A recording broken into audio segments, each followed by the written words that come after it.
Abusia yebetie fo nyina jo mama kwaba eba Oyerepa 100.7 enwumre no sia kasebo ene aboabo ano a yede ebe so mo na enwumre kasebo yi etwa no ho frede ewo Facebook ne so Oyerepa radio enu nti ukọ ahye na like wade nkyere nso betumi ede ato ho no mo kama pa na enwumre yi ensemo eba no doso de edi bo kutiri pi ene say immigration officer ora Steven Ken Amwa ena kire se de ho nsemu akwakoye pinso na ebusia kire mu a agreement ekoso court wo mu de wo mu nsurohwe arewo sama ofi kede poema tem soro bari kire ma oro bia waji mfi eduanum enum waye obaya donhwere eduanani wo po enu do a we ko wato garamse amuna bim MPP amanyokuo no womo secretary ora Justin Frempo Kodua en woka se wo kire se agedefo no ankasa edrube bia womo ntimi mfa eye mmra ne ntotoye bi ntu ba bi ye efiri bra ye maame tokonu ye yi ni firi so na osagefo amotia for the panyin no re kire mete ikonro mu epoye mantem ho a azokura ori ya hauda mu honi ye pa no kunu ya ya dzin iye galamse na yebeko ye friend say lance minister da sure ye wode atudwa a kire mu say 5% lithium royalty no kire say cabinet agi atum na amampanyin mahama so de nsrahwe ekopre mu nkampumpuni mantem akwana huru bia woriri wo mantem no wa hyebode big push ne te waterbobu yi akoni ye pa wo maniganem abusuansem bebre ka ho ne ye de bra se enwumere no sia kasebo promise ba eho ne yakodi nro papa no no mama ye ni pedua no ACP esita enu nti bomodia ne bro Oyerepa eye prisons run about higher so na be who promise ba enti fre na dodo bi a opede ye mfamere enuro no so de heba enuro papa bie bi e wa ha se me say heba enuro no papa bie bi ewa ha bekasa de na se wo fake ye ha no promise ba ye nton ha ba dura wo kina e de asem bebre wo bi de ye papa nko a ene ye ton enti brabeje wo de 0535 544681 0535 544681 Divine Mercy Cosmetics, Erica Cosmetics, no, was a body cream and lotion. Ye free Thailand, and I said Samana, a free Thailand, or the body Samana and bed jarret. Now the body cream no asra. Ye bema the other bay when him come, pimple, so the cacaoina, a beko ama, when you Japan. Now, or designer bags, yeah, papa. Enter the papa nina so for you can you as a mountain show. Enti kwaje wo de ewo edum Mrs. Anoche Plaza. Obe friend was 0553457200. Ye wi ane ababo se ba electricals ni ababa je nkane papa e de akwa kwosiesie ye fie ama ye fie ashren kama pa shren brink aha eno ane nkane chandelier corner light gate light yi ceiling light broni bi kro de abonyum na chandelier aha there's a chandelier kane na kama go yetumi de abonyum kra na is a light na fine pa ya wo CCTV cameras ni cables ahodo air condition ne de kaka ho bo sheba ewedum PZ wane Dubai market no edi hwani mo na afenso antiata akofo building mu so PZ ho no a na enu achi wo ba prison run about Oyerepa soro ha bo sheba ewa ha enti 03220 30838 and 0536095966 Medima for Herbal Hospital Dr. Tamida so abodini nyenyen nisenchi na Yerba na jiba was a bureau to do with Yerbane for what I'm more behind that. What's over from the way who Yerban bed more fipim the bed more could do. No watch your bro to do all the baby Yerban for 9 in a brown bosono. No watch Yerbane for a diamond Yerba Biaro Hawano. A Dutch and a bombardinal to an money boakwa Kumasu a boakwa chuma agogon can Pokwase Mayra. Dr. Tamina so from 10244774282 no more ye papa kanjin in magic drinking a water kanjin ye in sukranjin bia iron nomono neza kwanchi wo test no no sanso so yerba ye papa pa onam ndimandu a owom ndimandu do bit them e ka suam magnesium, potassium, iron, and all the shum it dey inside. Honestly, sunti kanyi nsubia enuma obo mmamoja tum jafru sen wo winum ye pa ne sunti etumi ada na ho emenyen na papa afi oma wo hu na menyi na todo ema wo winu todo ye pa ye nsubia enuma elusonchi na efibia ro wo winum no na basena ko oyifu onyimpa ni wirum ye papa afi erpensuan mo bowa akoman ahrawo na srabo no ho bana oye kanji ni na drinking water nti bobo shop biara men na pabie to foji word we chem awo braman UGC anatafo new road abawa route junction do horara fre na kanji ni panyimfo nyunzi nkomo 0241 449191 faith we part clinic sinde yerba horo yerba ya kwanko yerba nende woto aso wode ma stroke imane menyina wo hia fibroid diabetes high blood pressure menyina wa yamre wo mpema stomach ulcer asthma zo watching no 10 mpema ngita wodi ina ne mu yerba no mete sexually transmitted infections no arthritis mu hawo enwa habu nyinara no edwo yere kirem wa hirman kokobi 18 mu hono faith wo edwo de ko simu ne da no peno nso kopme imbru no num pem ene faith wodi woni dwumere from one wo 0246728675 Enumere yeni amote yeka eyeme nana efia broni papa bi pesa white pafo kasi ebo na kire se mene da fante kama pereka ewia mewie da pafo oboho casta uncle ebo baini eni ye shase na ye de arehosem ena ehye kase ebo no ase ye nyina ye bekaya afi weye mu enhye danche bebrebe saa ena ebetu odwase enamfofo mienu bi baako de baako ka eka obetua ma ne yonko a wode ne kenti no wapekwa bi so ekuna to atwene ene ye koto nyenka se wono a ne ku ne de nanso ebusua kire se wo mu susu senti asem ne wo koto na ni nyina ne se abranti a wo ye immigration officer ya no Stephen Ken Amua abranti yi na danfo eye bright awe ene ye wode no kra na ekon na papa ball bia se titiri no kotokode ha se ball ase ubo so mu mienu nyina wo mo ho na anu abayi e friend say Stephen Ken Amua wo kwa wadi bright awe ya na so ye no groomsman na so wo mo yonkofa no eyade a enijie wom ahotoso wom bibia wom kama obi nim ne ekoba ye ene ye say Stephen Ken Amua ya wono ye immigration officer no what bright awe no ede ne Canada for bright no ede ne ka na wode ka onfa ni sika ma no onfa ni sika ma no na da krope bright yi na dan for Stephen Ken Amua wo ka kire ne se won mra no magi ni sika afei Stephen Ken Amua ekodru bright fia wa mebiem ebusuafo kobo police amane ehwehwe no wo mu kohu no anache se Stephen Ken Amua immigration officer na obi ekuno owie ya no wode woolen carpet ya chekere no owie no otwaja etu ne mu abrante ne hye na enigi semu ewo mu ne se ye kire se saada no a wo mu twaja tu ne mu a wo mu hye no nsuo toye nti no edumuja no a wentumi yanhye kura nti ebusuafo ko no mu kohu se bright anase Stephen Ken Amua ene da we na eno na omuduedue mu no na sai koba se okra se wo kona down for bright fie akwaji sika ne se wa mabiem ena aposifo koche no na enye no kwa na omuche no wo mu chi nipa beye mienu bi anase miense bi kura eka bright ne ho a wo mu susu se wo mu na bopo eku Stephen na asem no akọ court eba na eba enenso court tenase na court tenase no ende yese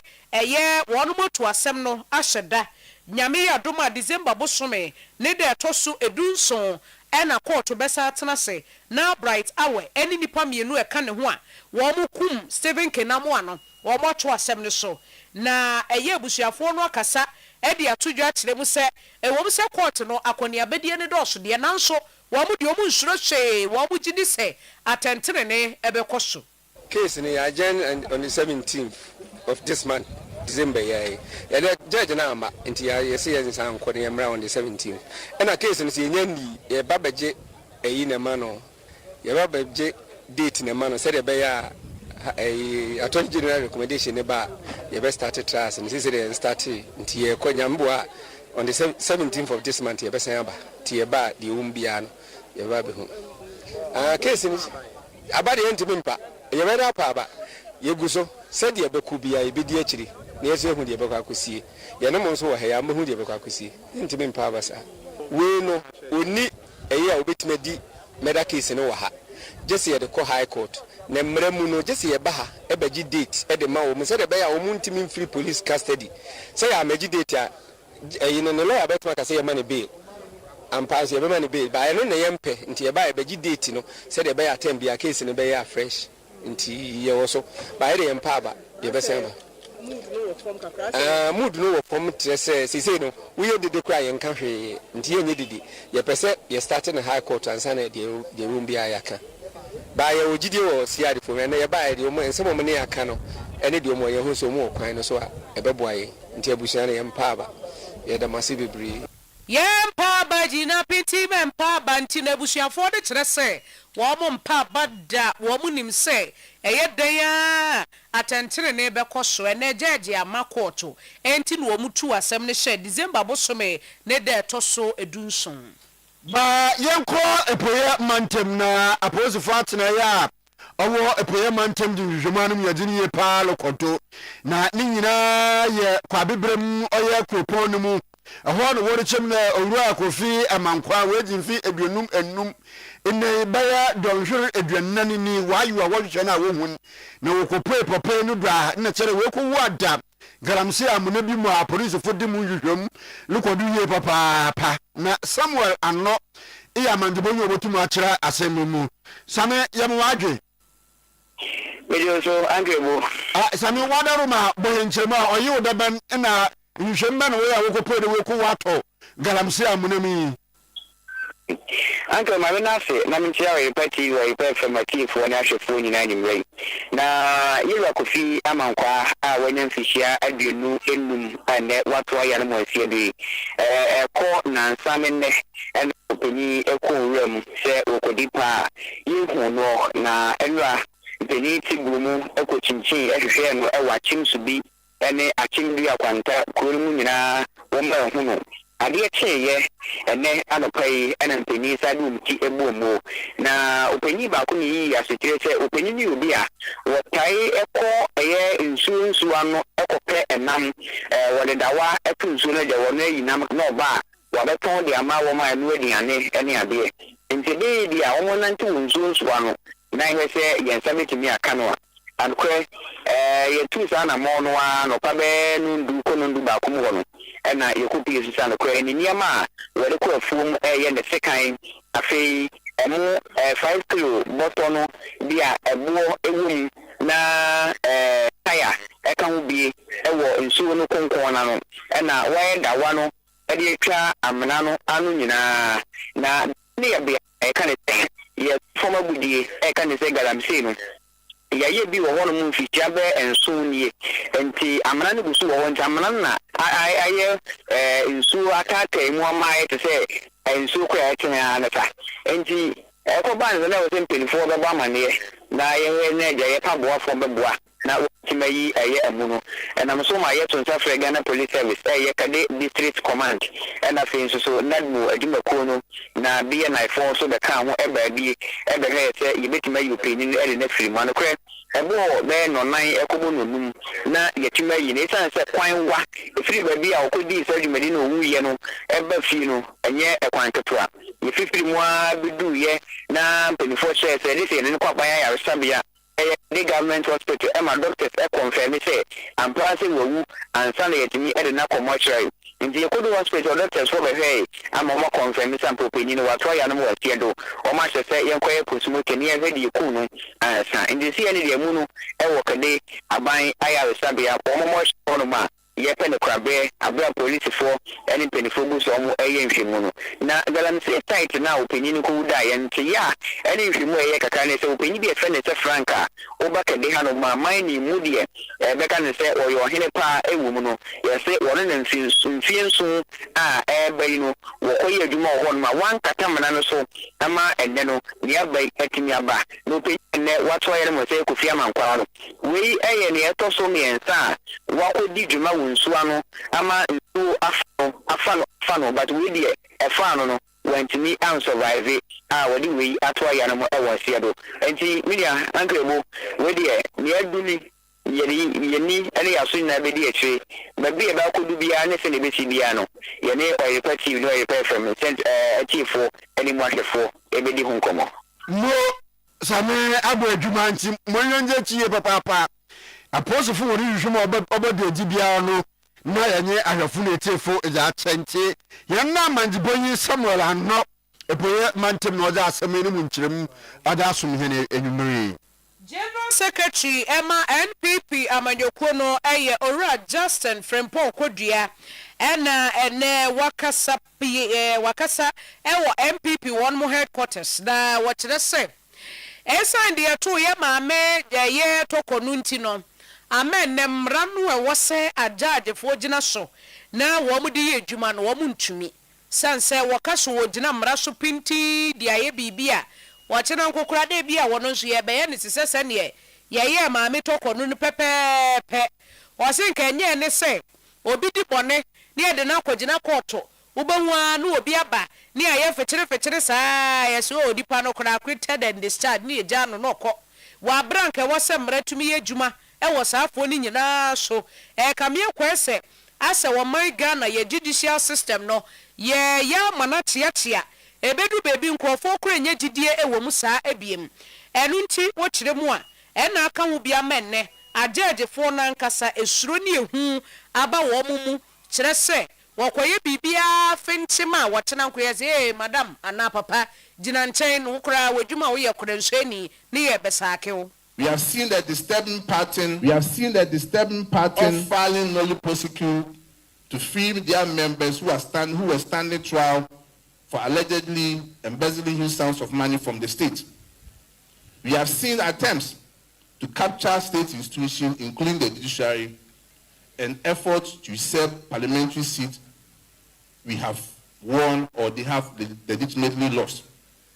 Unfortunately, the judiciary, which is supposed to be the last vanguard of rule of law, has suddenly been captured by the executive, particularly after the unlawful removal of the Chief Justice, Her Ladyship Justice Araba Tokono. Today in Ghana, judges fear to dispense justice according to the law because they fear they may also suffer the same fate as Justice Tokono. Enti we Justin Frempong Kodua no afanso ha eno se high court annulment ye 152 polling stations ene court no kan nsamfo for na no so kura no question mark ewo hu. On December 7, 2024, from all the 152 polling stations in Padai, results have been duly counted, announced and declared by the Electoral Commission. Mr. Chairman, it is also important to note that after the collation in Tamale, our candidate, Honorable Martin Indam, won with 27,947 votes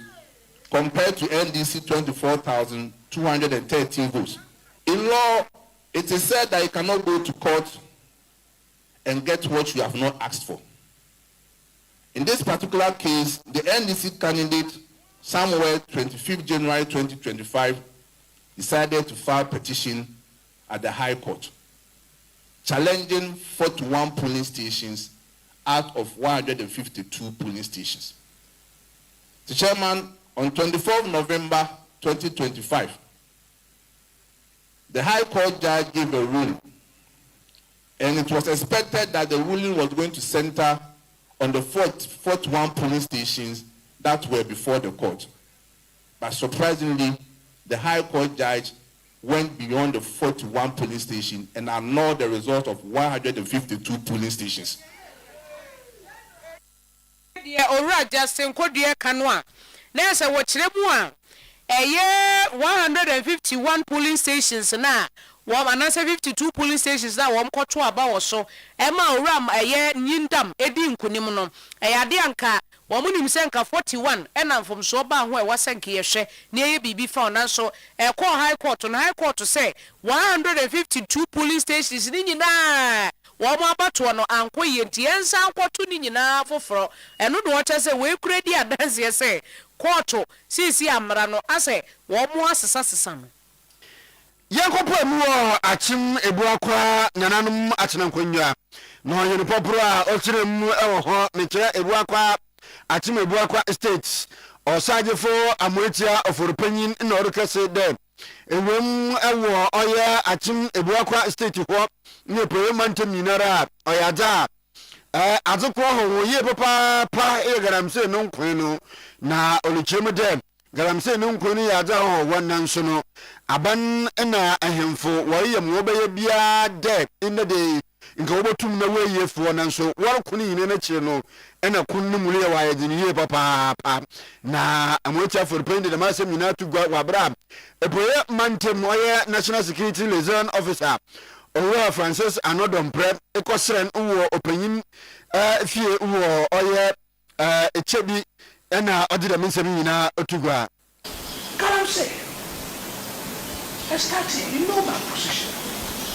I started, this is because it's not good. It's everybody are in there. Because here, where's your license? We're not commission. I didn't see about the license that you go to. Anyway. And the one we took our people to go and stop them. You know what happened? They were throwing stones at my car. The impunity of people are all back home. It was out here back near to woman car. All I want to do was stop this menace and say yes, so they had way back. And she had about a carry. I call for swamp of war. Or catch them and say, as you come out, make now almost sell them. Because they want to look good and me looking bad, they say, me, and I'm not done with my man, I'm saying. Me. Now, I know. And that's what you know with my media. Seriously, unless you have a demented mind, not you. Not the percent you go mind. Why would I go by night and steal my life to that? Na no kwa kremunu ena osagefo amrecho for penyin olutu oya bambo dmeku ahoro awo man Ghana for death. One more madinara na jinaya na nanum atenkonja ena House of Chiefs wobeshi eje oya galamse no kunu ron na woda wodi adwuma no bo ye pa na wotu galamse ase. So also na me nti what is it? Yes oh ye amane kwase wait and matter close. Ye I go to the process you wait so on. And then the other person said the police and the government should stop there. You have the Sadia and you're trying to will be here to wait on him. That's the minister's office. Yeah, they go through. I yes, it's an institution like this. They say, who? And you saw him. How dare anybody come and tell us? Say, we'll be sorry, I'll show you a castle and tell us you're trying to it weakens us. It makes the whole thing as a joke. Who better know who's on him? We have 943 the palaces and villages and towns. Now I say we see Abia's home and I say, oh, yeah, corner. We are trying to find out one piece until we are down when you're down. I could hear or hint to the baby and go so what problem? Arrest them. Achim ebuakwa state overload osagefo amotia oforopanyin nenze ene yeti Lands and Natural Resource Minister Owura Emmanuel Amakofiboa and wɔde ato dwa ɛkyerɛ sɛ sisi adeɛ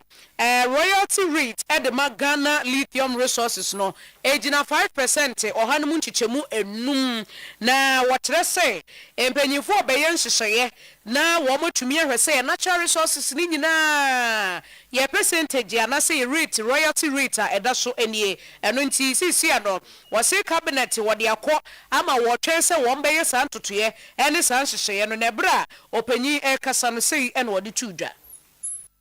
by the law. Currently, the applicable royalty rate for mining operation, including lithium,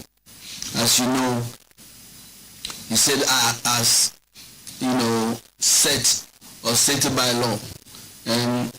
what is in the books right now. And let me talk about the history of this amendment that has happened. There was an initial royalty rate of 3 to 6%. It was amended.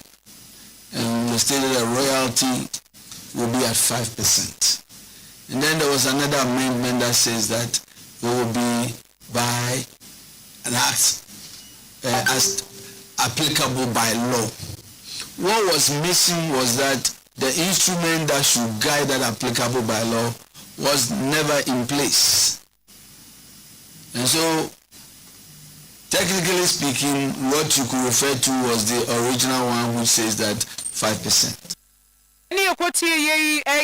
Lands and Natural Resource Minister Yera Emmanuel Ama Kofibua. Our Payini is Excellency John Dramani Mahama of the Instagram Nimiazena ko Enkanpumpuni Mantem Ekwan Awa Wari in Woho. Na ano ena mampayino ekopemu ena ende de no so no kwana horo na ibi wori ya oye enkran kumase highway na de na pokwase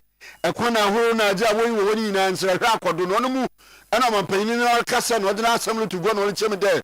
bi push osani be woza bani no obo hoje yikoni orbobo mo je yikwan ma eba ebibire aman ewo oye ebibira man wato ya fama mekyere West Africa countries na obama big push na ma kwana horo West Africa country bi mu Ghana na kwan so kwantam bentam. Big push projects have been allocated in such a way that no contractor will take 24 months to complete, because we haven't given any contractor too long a stretch that will take him too much time. We've broken it up into pieces so that every contractor can work quickly and then they join their portions together. So let me apologize to Ghanaians. From the launch of this big push here, the whole of Ghana is going to become a construction site. So bear with the contractors, but know that we are suffering to gain, and we're going to keep monitoring the progress of all the projects. So they will visit the projects regularly from time to time at every stage to see the status of the projects. They will take pictures, they will take videos, and so I'll be sitting in my office and I can see what First Sky is doing on the whole Aflao Road. I can see what Oswald is doing on the Afenya Dodowa Road. Every contractor working on every road in this country, I'll sit in Accra at the Flagstaff House and I'll see the work they are doing. Enti Amanpayin John Dramani Mahama ena de aproba okwa wa kona horo awori yi wonkan pumpuni mantem nimu nsami ene yeda sumo nyimire Yetu oswe Western Regional DVLA Manager Ora Frank Geese ana Geses and wodi atu dwe trese afibia ye wura fifufuro mu a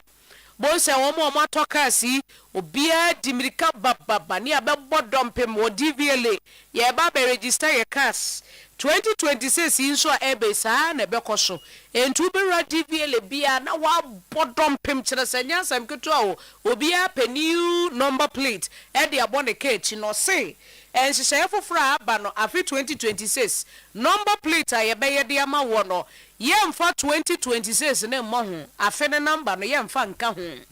enti mu a mo be rush say ye be di 2026 number plate no mamo ha mo ho sa mo relax kra relax your body time bia opebia betumi aba because sisi ano yemfa afi no plate no anase number no emfa nka number plate no ho.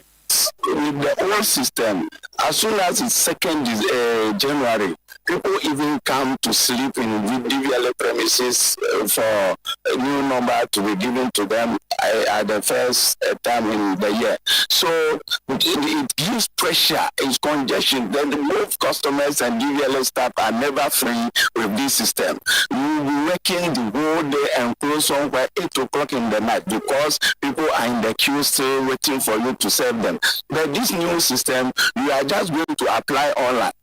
Because there's nothing like I'm getting the first number or second number. So you apply online, and once you apply online and upload your information online, we vet everything online. When we are clear, we just first schedule you. Documents are come Wednesday, 3rd December at 10 o'clock to continue your registration process. Then you come and continue. So in this system, we are not going to face the pressure, the queue, the long queues in our offices any longer. We are going nothing like early number with this system. As you said, even right now with the VRS we are using, when we upload, I upload 1 to 100 on the system to be issued, and you can, the system can just give you 100. Even you are the first person that I'm serving for the year, but if you like a given number, like I want 10, then you reserve that 10 for yourself and apply for it. We call it special number, then it will be given to you. Eddie Okotie Western Regional DVLA Manager Rav Frank Gesis any attending Kanu. Na in the day war enkrapumpuni mantem NPP amanyu kuna tuna kase ewo enkranu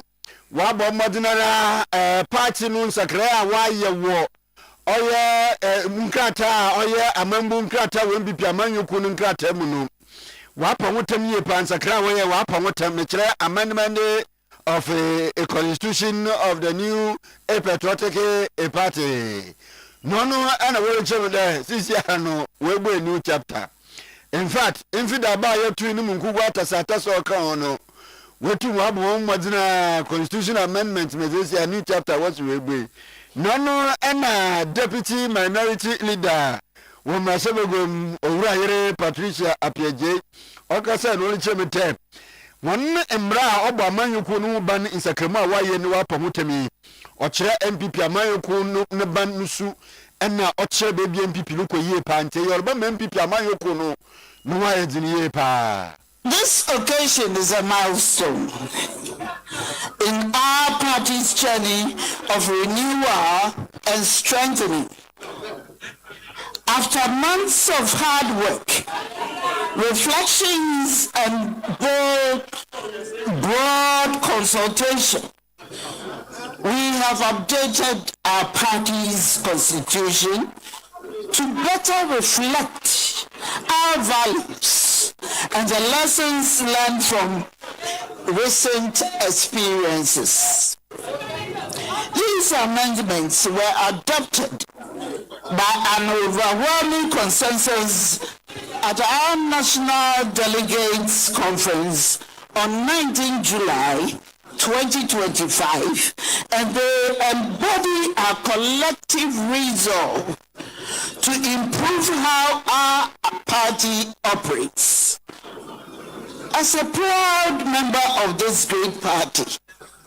I fully support these constitutional amendments and the positive change they represent.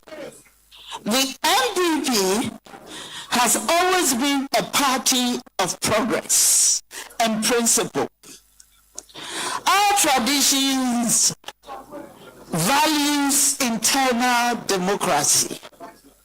the rule of law, and the grassroots participation. Entino aya deputy minority leader Honorable Patricia Apiaje Nanusino and a former chief of staff Mame Frema Opare Ensokasa no Chemete Oya MPP Amanyokun Wamba Kunin Sema Waye Nina Jina Doso Awe Doso Wankasi Wamwasho Wonumuna Mawan Kwaye Wamfida Abaturu Wadi Yamasa Shei Obama Afim Pinune Duna Waki Wotu Weja Barudu Kunina Wenyetum. Amended 2025 Constitution is a product of introspection, real life experience, and quest to work hard hand in hand towards recapturing power in the near future. That is 2028. You have done a great service to the party and I commend you all. Distinguished patriots, under the timeless principles of the Dankwa Buzia Dombo tradition, the pillars of right to freedom, justice, and the rule of law are not just for Ghana, they are the bedrock of our internal life. Our party is a dynamic force, and a force to be effective, its channels must be clear,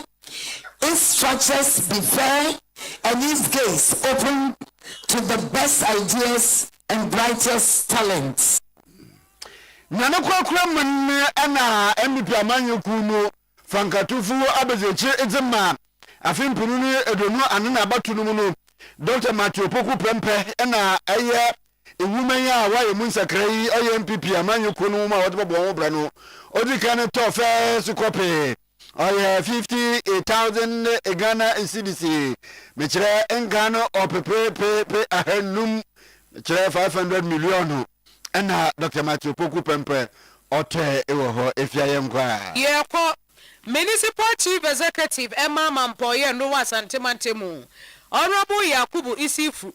ena wakase wakyerese ewomse adisuafo no bebre no a pe ball bo nanso so wo ball no a wani anje wo ball ho a wo bo na de adisua na nkasa nso aka ho ebi adache wo beba be ye footballer nanso ebi so adache wo be doctor dache wo betumi aye lawyer ni enti nkasa me de ball nko ana menimbo nti no mekosku a ball na maadwene wo ho sada bi wo so betumi aka ni nyina bom be blend ne kama nti sports so de education ni nyina no waka bom dache de nyame be kasa ye no na ne wotwu sumu ba ko no aye ne fefefe only some yanam ye football so baba bobo and jumadi abaso ye mi abama omene bo wo say ni moyam bebre na kwala so best player we selected so ababua no from the basic akwa to the secondary level no I want to be school so yami sure no ade awaye no aso mu bebre put them in some football ye na aya na akade no na ya problem afutu am de mama mo say tambia obia ebetu ni bottom asa wo de djuma de say no yen support no say ba afofo fe na omo so betima de aye bi abo obia ya say akoko na breko omo so be ens enti obia ko ne nyame de e de amano enti obi wa ne de be academics obi so wa ne de so be de football but ade so be football no kwa na I was say utimi ye school de account ya to at the professional level granted interview can bofo kaka untimi nka you know about say abiani gbase and the eba until for school kaka de afa to aso sabeya ebewie epeye Honorable si for school ni bi so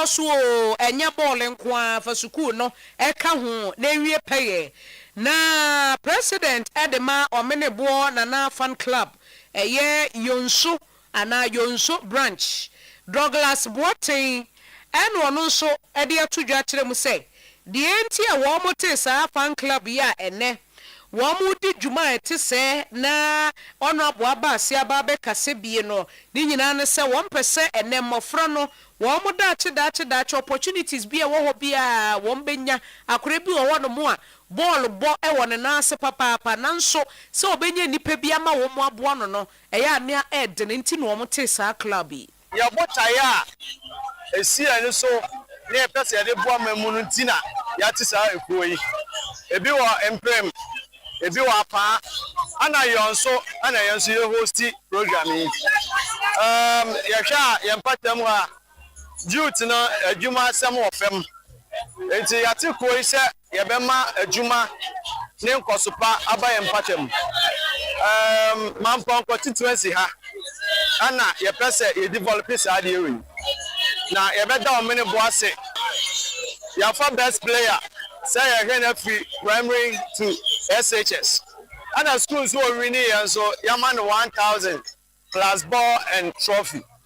say why are they bebre aso ye ni afutu a ye de be ma awofo ene say ball ye sika ene enti ene obi a man ball ne ba ene nje ball bo sanya dache empatem wa betumi afa ne ntum pefra Eni ekwotie yei owura ya wo president Emma Omenebo Nana Fan Club na ate ne nka no Douglas Botte na ne kwakra mu no ohene yo wo yonsu ye baafo odurobu ahe enso ekire se fan club ya be wo ma ya de pa na nadwumadi a Omenebo aye no agimisem esan se ni hu bi sa se ababunu waturu ho si ho se wo boa nkwada edi akire de waye no ni so nananum nyina yeso yede ya hoden ebeta dachi na de oye no akoyie ama no na de meka mbiam ene se ni ko no awate no omwa na maburu no oboabo ma no omo musu ban papa adi ensa no wi nom ni ade no onhwe se ebi beba ni ko na mom omo emwa na oman a omtiti mu no ommoa na omo kekere oman no futu amde ma yufo di akire nso ne se omo hwe de Omenebo aye no sabi koma on shada entena ha o sana ne papa di ni free ha enso otu kan nani abadachi nti yeye ti koma no yenye bibi ne fa moa ye kro se be ya dachi ya kase yonso aye yi a oso betia kase oso kan ho bi na yonso aye sa yonso hene baafo odurobu ahe ene ete ne nkan na yɛrekɔ nsɛm foforɔ mu gya yɛde mu ne wura mu na Oyerepa breakfast show team no nana yaw mensa yewel ɛna ɔda no na indede wɔde sabe amoase bonyi bɛfra ne pade wakɔ ɔyɛ Kumasi Central Prisons mma ne de fe wɔde kɔboa na kyerɛ dɛ sabe mma konfukyira na wobu wɔn nsa wobotum na wɔde siesie wɔn ho ɛwɔ ne de fe hɔ na wokɔpɛ mu hɔ no opeyina ojirem na oje padi Oyerepa breakfast show team wode kwayi aye chief superintendent Florence Ekuya Asabia Taylor officer in charge na ojem no oje na nana ya mensa jewe onye Oyerepa na promise news reporters din komo ina ochirem tirmupo wote ye chir de Oyerepa breakfast show team anomona wotu no yabepemu ewo female prisons a yebeche yenuanamo ma omo nso ewo hanom no sanitary parts se ne be ya yenum ma bosome so a ma konfichira enemo omo di siesie omo no ye adwen omo se yebe mo nuane ayedi nka abro mu nuro dada ne ye adwen so se omo apom di ne omo hu ne die nso ho nsem no enye se omo da fiase ntino yebegya omo na yasa adwen omo ho a ene yabe donate sanitary pad e de ama Kumasi Central Prisons female prisons a ye de mo omo se ne be ya yenuanamo ma omo so ha no ye bompaye ma omo se reformation no ekoso no omo asetena mu ne omo apomudin so ebekoye nti mijina Kumasi female staff any image na nemu e de aseda kase ma Oyerepa breakfast show se omo akaye no mahu se ampa enuanum bi gu ha omo hiamoa titru ma no ma be adom de sanitary pass ya breyen no ma san hye yen boss se December 27th yara omoni yen beba yen nyina beba e de odo abebodom abre abaye nuane ama ye nuanom ne ye di bronyane fefefe so yedam ase ne mekane se Oliver Twist ask for more Kumasi female prison somebody sanitary pass ya breyen yes moya no makayen enuanom ankro and sorry ekuo obi biara ono so betumi ayesa amoa no omra se ye aduane se ye nro bibi biara beka wakoma ye bedi bronyan kan say Bible see me the Jesus can say me koda afiase wa mesra me na obisa say time na akoda afiase no se senia wanya ama we no mu de no wanya ama me migina ha mesre. And in the chief superintendent Florence Ekuya Asabia Taylor officer in charge Kumasi Central Prisons female prisons ninze ena yete na and Oyerepa breakfast show team fidum hayara na yo mensa jo danu no o moyade na yo awona wuti mabba adwuma ye papa pamu nkoda na muso amwa no wafambra Vice Chancellor Emma Cape Coast Technical University Professor Kweku Educhum Eyim Boache ene ena eye Cape Coast Technical University wo mu di mfinhia maako aduanan 40th anniversary ntino wo mu shefa eye Grand Deba ena Vice Chancellor ekogina ase no wo se 40 years ni no eye ade Cape Coast Technical University wo ma bo adwuma pa de wase wo mu ye de bo adesuafo bia wo mu aye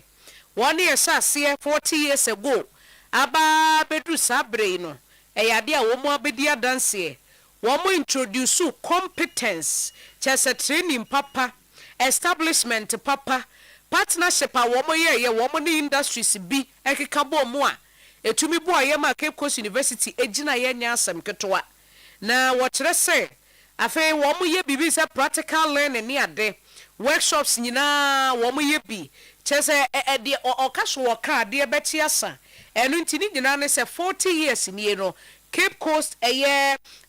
Technical University wo mo bo adwuma. Over the past 4 decades, Chairman, we have introduced competency-based training approaches, established strong partnerships with industry players for practical learning. In addition, we have expanded facilities, including workshops, ICT laboratories, and simulation centers. We have strengthened research output in engineering, applied sciences, business, and renewable energy. We have fostered innovative thinking among students through soft skills and incubation programs, as well as strengthened industrial attachment programs and entrepreneurial contests. We have also prioritized staff development and capacity building for academic excellence. These achievements reflect our commitment to quality and relevance in technical education.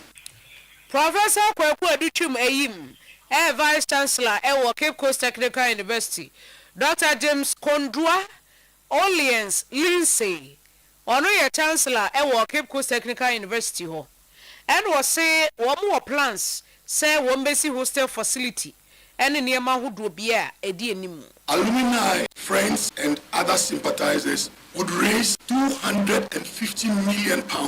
for a hostel project to support the university. I suggest that we should contribute, we should help, we should leave a legacy. So we therefore call upon all stakeholders, especially our cherished alumni and special guests gathered here, to join in realizing this noble vision. Your support, whether financial, material, or technical, will stand as a lasting legacy for generations of CCTU students yet to.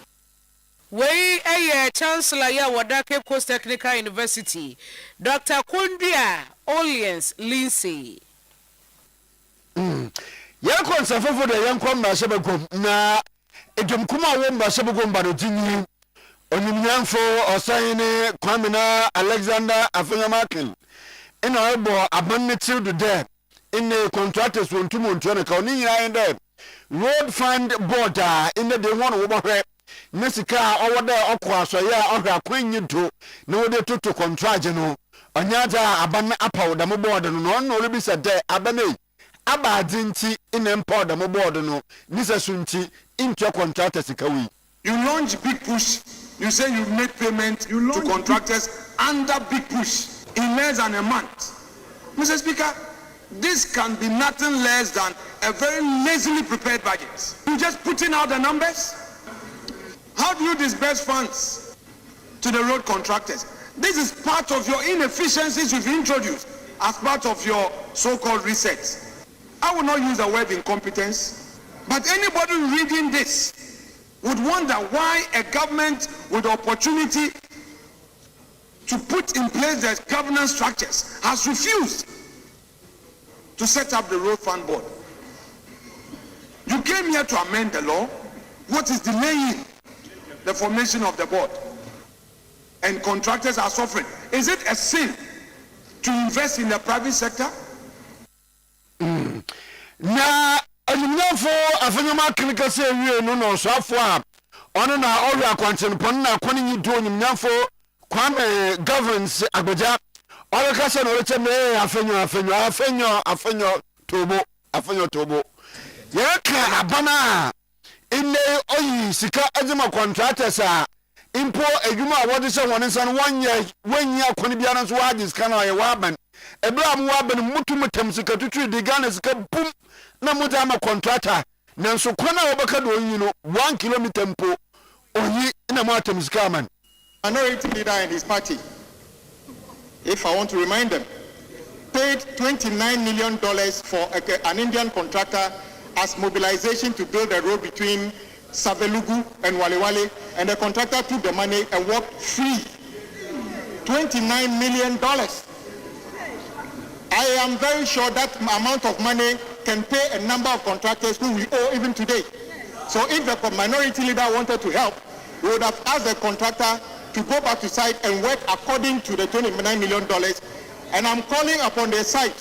since you were the ones who brought that Indian contractor and wrote a contract and paid them the $29 million,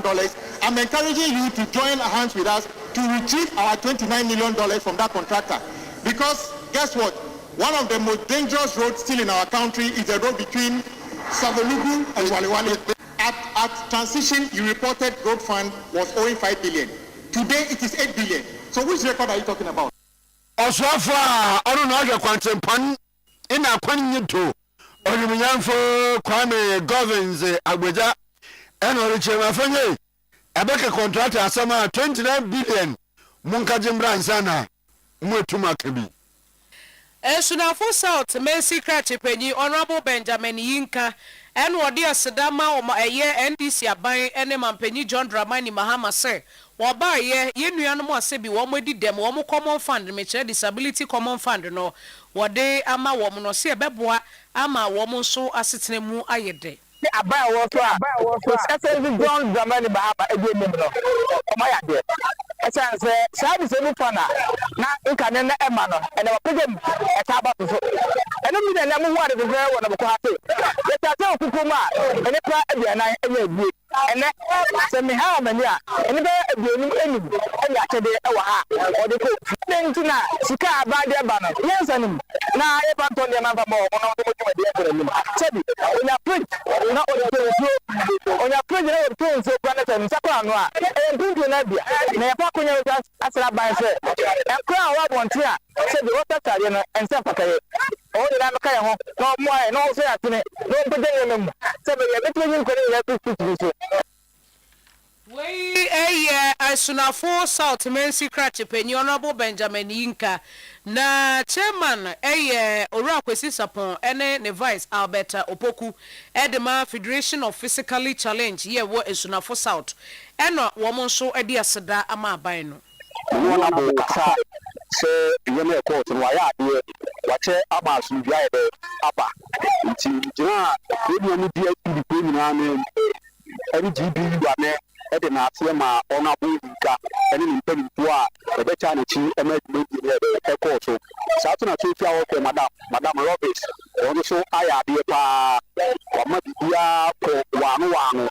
e bia tu bi ti e ba kama and then na uta person with disability that said that we were Benjamin Yinka this is and it will be the letter for about the statement for here Abuja about freezer the talk about Yejuma what my disability is not inability. Disability is not inability. We yenuano asebi wo modi dem ne yete se wo mo kasa no na chairman ene ne vice Ora Kwesi Sapon ena Alberta Opoku na abon aso ya enwo na ebrano waze enkontabu waje ba oye inei igwajim ana abanne hihye na nyoma huru mu oman ganim meche Ghana Statistical Service GSS wajare botu gode November bosum yo twami na ne bosum ebie na na oje nyima nsa November ba no enyama eba ne bo kwa okoso no abefam yie papa oham ebupen esia na chiri ebasa na ibebrena ka ho Dr. Alhassan Idrisu a government statistician Ochiremidei. Ghana recorded a year-on-year inflation rate of 6.3%. This marks the 11th consecutive month of decline in inflation and the lowest inflation rate since we did the rebasing in 2021. To put this in perspective, inflation was 23.8% in December 2024. So in less than a year, inflation has dropped by 17.5 percentage points. Month-on-month, inflation for November was 0.9%. This indicates that although prices increased between October and November, the increase was quite moderate and consistent with the broader slowdown in inflation that we have observed throughout the year. And Dr. Idrisu Al-Hassan, government statistician in the day, or the inflation day, oh, 2 hours or 2, or go for Nanso Echo Guma. Enyamana bukwano okoso bebi ojina no ojina. Omafo wo mo ewo osuwem eno ewo shai osudoku mensi ni mu a ewo enkran mantemu wo mo de atudwa kire se wo mo srepa se aban enko wo no emoa na eye bitumen eye kwan no wo meye mfama wo mo no wo mo kire se ekwan no a efri osuwem ede ko agoto township no so no eno so ase papa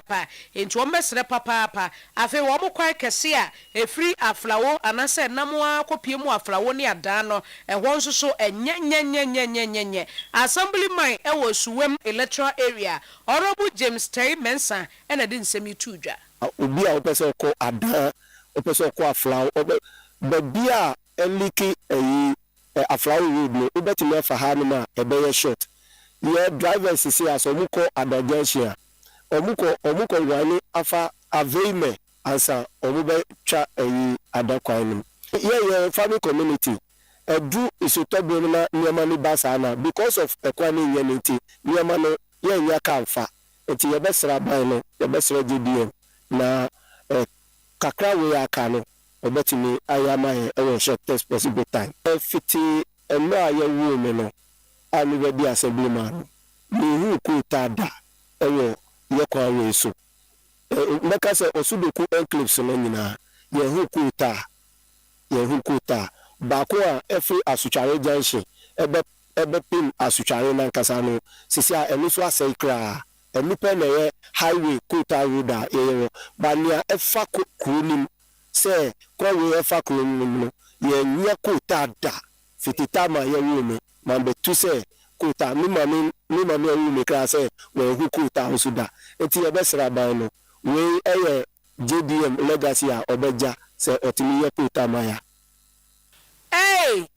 Na omami owo no kura ehu kotal na assemblyman ni so ehu kotal dia na ese ne nkura no kura dia mo de kotal no mu enti we ye assemblyman ewo osuwem electoral area honorable James Tay Mensa en wosu wo srese kotal wo mu bi da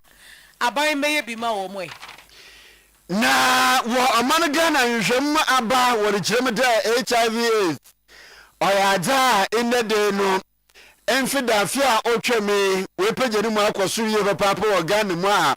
nkuntabo a woja bari chede HIV/AIDS ne de sisi Ghana ye titi boye papa na enfida me kira afimpino na chi eduenu anene mu enyimpa aye empim ebasa na chi eduasa anen ahensu eduenu ekor me kira 34,721 2024 ngote na orichim dem wohwe meyi na mba wo mudza na chede mma no ohoma bupen eduasa awotwe na chiri enum na chere 68.5% emma wenye HIV wo mangana enti na chede emma no wenye HIV wo mangana ye papa panti wasi wenye abodu da ode wonenyo koma no ho na wahwe no wototo no sande aye modebodu ya aya empim aya ahe ebien na che edie no akono ahanu eduasa kor me che 229,261 iya ma ena afi aya empim ha kor na che enum ahanan eduasa 105,460 imenyin ntina chada manado so ye part Dr. Emmanuel Ochiremide. According to the national and subnational HIV/AIDS estimates and projections for 2024, 334,721 people are living with HIV in Ghana. Out of this, 229,261 are female and 105,460 male. Now, 15,290 new infections were recorded in 2024, and 12,614 AIDS-related deaths in 2024 as well. Now, we have 42 new infections which occur every single day. That's a translation of this. And 67% of the new infections are among females, and children constitute 5.4% of people living with HIV/AIDS, which translates into 18,229. Nanakwa kremunu na Dr. Emmanuel Rolly Chemete enka hono botelum enyimpa wo HIV/ACB nemu oham ebipen eduakunu enum 95% ode wo hu nanso no aba Ghana nemu eduasa awotwe mekira 86% pe ene wonyim one status. Ghana's current performance on the UNAIDS 95-95-95 targets reveals significant gaps. Currently, we stand at 68, 69, and 90. So what that means is that only 68% of people living with HIV know their status, and the target is supposed to be 95%. And 69% of those diagnosed are on antiretroviral therapy. The target there too should be 95%. The first and most worrying one is stigma and discrimination. So if you heard what I said, stigma and discrimination prevents people from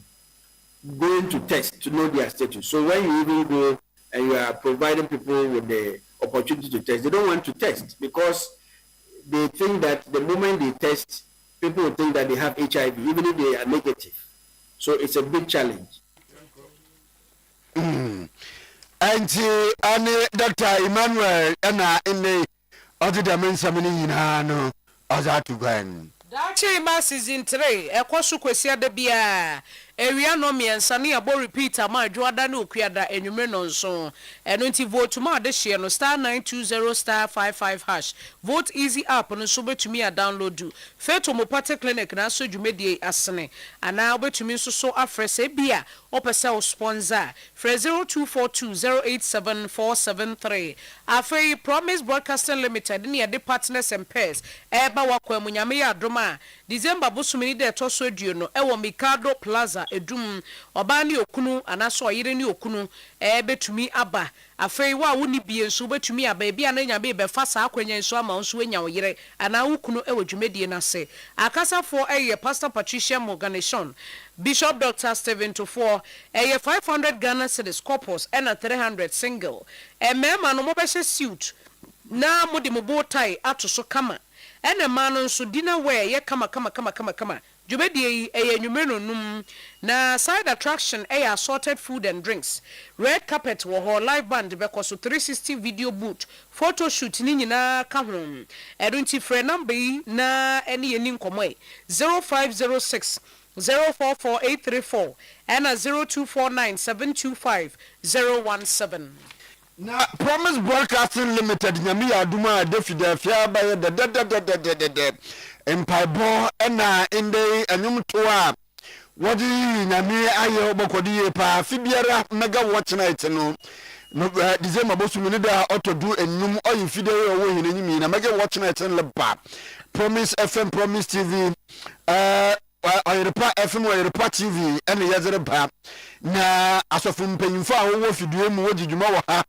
no manyame ngosra ye kaso wadwuma ku no wodi da medwuma ahihya sa ho no so hono na ato na ni nyina botai da afi ye pede ye wie ni ye nje wuramu wo oya tworo kunkron no mu a Philippians chapter 1 verse number 16 osi ye wie ni ye finishing well nti da na yere yen eni nti ni fida mpaye bodwa enwumburu na nkono kosa nwache no nan watch night pepe bi pa yere bobo mpaye di mpaye anu mpaye atonyuma tontom nyame abompa agene mu nhyira na ya danase wo edum he ara Oyerepa FM enyim he ya na dwumaje no kodo na adwontofu bi kokujesi jojo ahin mebrotre Joshua Bano nhyira Patrick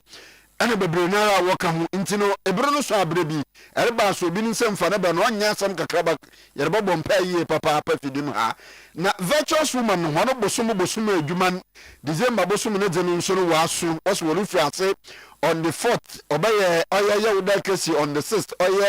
oye kosida memenenda ntina chede yewude yodi hinenyim ne beyara inene memenenda odiri no okodo dembre Oyerepa 100.7 ahwachi no ne base kopem ahwachi nonum mpemem dama na wobaye aye dam na wotwi mu su papepe na namemenda na wodi don hwere biesu bompa yie papapan fianopo no nse kopem eyimbu anopo no wotwen wobaye namba pepe entino virtual woman member sini na ra wombre ereba nso a hunide de fufuru bedi wochi na wabaka ekunu hu bi yie papapa na adwuma kunsi wor padwumayefo Royal Density Investment waye adwumaku a sache water anapia water hu dwuma na wodi na ende wose wor padwumayefo no amhuna dwuma yie papapa wape mmabuna wonenwa je dwuma hono wo ahonde na wodi ye dwuma wape professional baggers na chede hona wo ba hihye nsunu wa bag no wor padu wa amhuna dwuma fe wape drivers a wo get license a wo ba drive oya Kia truck na cars a howa trucks a howa wo de bako supply no wo padu amhuna dwuma yie papa na adwuma no wo oya sehwiwe so entino indei etiene nka na epe adwuma ya bomba general fre na wo ma adwuma na ye ewo hono ma 0596 0604 7430596 604743 na fe 0208466256 na dwuma yi bi wo fidie me here me kira Oyerepa from Oyerepa TV dwuma yi epe oye baby dinita to the mabri ya puni a onyi da nti onina me dwuma ha na that nti yesrew bomatina na man baby mo fa meeting to upper one room self contained na open wo edum ne mpotem he ya around edum he ya in open edan na wadim nti bomatina frena na boan 0244 490 940 0244 490 940 bomodna na boa ne de mabra ya punu onyi baby day oba ne na medum ha ma jachi na yemfa eyi nkaibo ntiado emamu a eyi ye na wotwe eda na eyi pado efunyi Dr. Ose Chum oyoko ebusuapanyin eduamoa wokowu nana Ose Apo oyoko hin eduamoa kowu nana odum frempon oye sumina kese jase hene oba panyin Kate asantewa dwene se asante achim oba panyin Millicent kese owonkran oba panyin ekua mafua nkran opanyin bedi ako eduamoa nana danso owonkran kwabna ajare owonkran opanyin kwabna anane nso owonkran ana adwa boatma emma ini Emilia achampon owokumase ekua asedua Promise Broadcasting Limited Oyerepa FM Oyerepa TV Promise Radio Promise TV video ha ino ye juma Peter kankam oye banker owokumase abena oforiwa oye business woman abusuensi yana makonye do na awraho kwan so oye kwan do ne mfansu wona yi de wana ajate wona bibiare wona maame wona nana wona nuaba wona bibiare oba panyin dora entuwa na dodo na afa na ntidora onya mfe edwewotwe odaya wanswer na wore chemde ne na awotwe da hu nchisheni wasi December bosum ya yewo mi ne da otodu enum ifide ya odi henanyim yara wo oya jemfua asensu park ya onye asokwa police station ya oben oka deko askowon onye jenyimhwen eho ena na wotwede no bokoto enti damdan oya davido odi henanimi anopa nonsia kopim eyimbu nonsia ena na wotwede no bokoto ti wona makonye duru sre ejamfo de mazato nenyin inyana no yi me yo maami oda for me ono so anko baba ntibro no so a ejamfo na boafo na adofo wo maboe ne yenji ye no maami oba panyin dora enjuwa ne na wotwede afei oyuko ebusua panyin Peter Brobe dodo na friend wo fa bedru na ne wo redu otumfo sikadwom hene oba panyin efia se wa poku ageman ja sehene kwaku pepra afei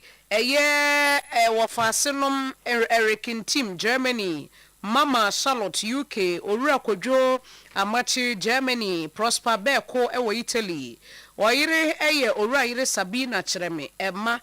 Mata Chireme John Kwaku Chireme Ruby Apia Michael Kwame Kese Alex Opoku afe nananom Janelle Enchi ene wone aka ebusuesi wo mo ade nyina Owura Alexander Chireme edaya wansore na dodo na friend Blondie anase Kwame Bonsu wanye mfinhie duoso miensa eyi ne hyehye no enie memenda December bosome de toso ensia ewo boshen sakasaka park ne so ahomache no nan ne de papa yi betompam ejamfo baba bejam no na fe wonuma ye ufusom ama no kama na wonumu wie pe wombekwa akopɛ no krabia won tensere sokwai honomo a na afei ebusua saba boshan sakasaka park ne so ewia premtobre na wonumu aba betoa eyie no so na ne kwasia da no December 7th no yade a aseda so bekoso Methodist asori wo atwema agogo na wo mu fra so dem ho pe wo mbesa aba betena se boshan station ho ya ben market no ewia premtobre kosi enwumre no nsia no manum sikasa no nti adofo enkoja ebusua afei ebusua panyi yaw adade dade so aba ebusua panyi bonsankro afei nana age my prempe bonsankro konti hene opanyi wotwe mesi bonsankro no wo oba panyini Agnes Jinae enso ewo bonsankro Madam Cecilia Kunedu bonsankro Madam Teresa Ofori bonsankro ena Dr. Akosua Eduya ayo mia me mame Dr. Akosua Eduya bonsankro na trese obusuesi wo mo ade nyina oba panyi Ruth Ampofo na dodo na afre no amadufie wanye mfinhia eduokono 90 years na me mame Akosua Eduya ono ne nana enu no Mami ya de betumpam nyame ya adoma December bosome ne de toso ensia ewo ne fie ye wo bronsankro efri ahomache no nan kosi no wotwe fa na afi wo ma wo aye wufu soma ma no owi a wakwa akopɛ no krabea ewo eye bronsankro musie honom na afi wo mu wi a mosa ba betena se ewo bronsankro eye funeral grounds ho ye ben nebusu fie no efri ewia premtobre kosi enwumre no nsia na afi aseda soma koso December bosome de toso nson ewo Methodist asori eye new bronsankro ho no a na ebusu efra so dem ho a omba betena se ewo bronsankro new bronsankro funeral grounds ho efri ewia premtobre kosi enwumre no nsia na ebusu achese wo ba eye tuntum eni fita kwesi ada no nso de eye fita nko a memenda no be hye tuntum ni fita ne kwesi ada ne de eye fita nko a ena obia ehye Kasiabone si semufu panyi yera ilmano rodro Korea Ra Jim Cliff executive producer several room achi ho sly ho reku ho jo ho ena Bismarck ho bi ho na wopempem frene de manyen na studios hatte amanse de hye na naye opopra ana obo herichi dom the producer na enyanum adwene a yeboso mu ye ame uncle ebo Baini the powerful oboho ena nana efia broni papa bi sorry ama empanyi aba betena se empanyi be chance dia some way te why ready a hello pacha midi na sante so aba